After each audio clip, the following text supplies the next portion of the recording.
ஆண்டவர் சொல்றாரு, நான் எகிப்தியருக்கு வரப்பண்ணின வியாதிகளில் ஒன்றையும் உனக்கு நான் வரப்பண்ணேன். அல்லேலூயா. எகிப்தியரை பல வாதையினால் ஆண்டவர் வாதித்தார். அந்த வாதைகள் ஒன்றும் உன்னை அணுகாது. காரணம் என்னவென்றால், நீ என்னுடைய வார்த்தைக்கு செவி கொடுக்கிறவன், என்னுடைய நியமங்களை கை கொள்ளுகிறவன், என்னை ஆராதிக்கிறவன். ஆகவே இந்த வியாதிகள் ஒன்றையும் உனக்கு நான் வரப்பண்ணேன்.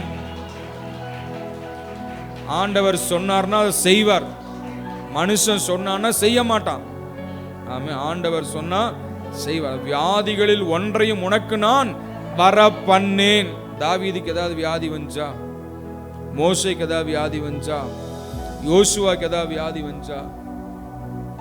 அல்லேலூயா. காரணம் என்ன? அவர்கள் எல்லாரும் இந்த வார்த்தை கீழ்ப்படிந்தார். ஆபிரகாமுக்கு ஏதாவது வியாதி வந்துச்சா?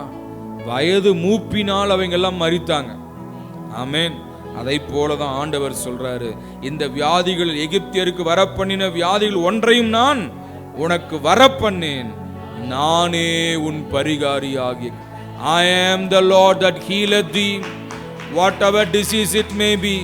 If at all you listen my words, if at all you do my words, I will heal you. Hallelujah. நானே உன்னை குணமாக்குகிற கர்த்தர். Hallelujah. He is our healer. ஆமென். நம்மை குணமாக்கு, நம்ம உடலை படைச்சவர் அவர்தான், இந்த உடலை குணமாக்குகிறவர் அவர்தான். ஆக அவருடைய கைகள் குறுகி போகவில்லை, அவருடைய செவி மந்தமாகவில்லை. அவர் இன்றைக்கும் நம்மை நினைத்திருக்கிறார்.